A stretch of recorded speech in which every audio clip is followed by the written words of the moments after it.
Dostumuz İsrailin İrəvandakı səfiri cənab Koel Lion, İsrailin 77 illiyi ilə bağlı düzənlənmiş ziyafətdə dediyi bu sözlərdən narahatlığımı açıq şəkildə ifadə etməyə məcburam. Bu fikri Bakı Xəbər Media qrupunun rəhbəri politoloq Aydın Quliyev öz Facebook səhifəsində yazıb. Aydın Quliyev daha sonra yazır. Əvvəlcə onu deyim ki, Azərbaycan Prezidenti hörmətli cənab İlham Əliyev İsraillə dostluq və əməkdaşlıq prinsiplərinə hər cür və hər şəraitdə sadiq qalmaqla yanaşı, həm də bunu əməldə də nümayiş etdirir. Hansısa ölkə ilə, hansısa regionla Azərbaycanın münasibətlərini inkişaf etdirmək və ya qaydaya salmaq üçün nəinki heç vaxt İsrailin milli və dövlət maraqlarına zidd getmir, eyni zamanda bu maraqlara zərrə qədər olsun belə laqeydlik göstərmir. Cəmiyyətimiz, rəsmi şəxslər, hər kəslə İsraillə münasibətdə dövlətimizin bu strategiyasını tərəddüdsüz şəkildə nəzərə alır. Ancaq İrəvanda İsrail səfirinin Ermənistanla münasibətləri qurmaq, dərinləşdirmək xatirinə dediyi sözlər narahatçılıq doğurmaya bilmir. Çünki səslənən fikirlər nə tarixi həqiqətə, nə də bugünkü Azərbaycan-İsrail dostluğunun ruhuna uyğun gəlmir. Görün cənab səfir nə deyir? Stat.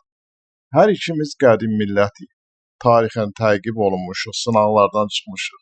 Sağ qalmaq, milli kimlik, milli ləyaqət və suverenlik uğrunda mübarizənin nə olduğunu hər ikimiz bilirik.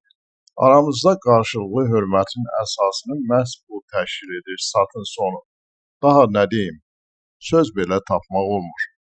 Ermənilər nə vaxtdan bəri yəhudilər qədər qədim millət olub? Ermənilərin təqib olunmasının tarixi hardan və nədən başlayır? Ümumən ermənilər nəyin üstündə təqib olunur? Ermənilərin təqibi ilə yəhudilərin təqibini hansı məntiqlə bir araya qoyub müqayisə etmək olar? Başqa xalqların torpağına göz dikdikləri üçün əziyyət çəkən ermənilər hara? Öz vətənlərinə qayıdış üçün vuruşaraq təqib olunan yəhudilər hara?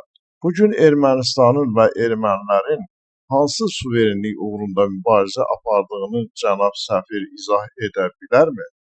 Ermənistanın ləyaqəti və suverenliyi üçün əsl təhlükənin haradan gəldiyinə də baxmaq lazımdır. Bizim xalqımız sürgün alovlarından və kütləvi qırğınlardan çıxaraq öz suverenliyini bərpa etdi.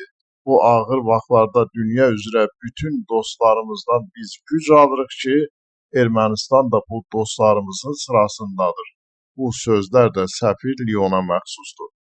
Cənab səfir bilməyə bilməz ki, Ermənistanın Azərbaycanla hələ sülhə gəlmədiyi, Azərbaycanın onun suverenliyinə güya təhlükə yaratması və Qarabağda ermənilərin güya deportasiya edildiyi barədə nağıllar uydurduğu bir vaxtda, erməni cəmiyyətində bu istiqamətdə verilən bəyanatlar və uğursuz müqayisələr erməni revanşizmi üçün əlavə ruh mənbəyinə çevrilir. Ermənistanla münasibətləri qaydaya salmaq İsrailin suveren haqqıdır. Ancaq bunu Azərbaycanın mənafelərinə zidd şəkildə etmək heç də yaxşı deyil.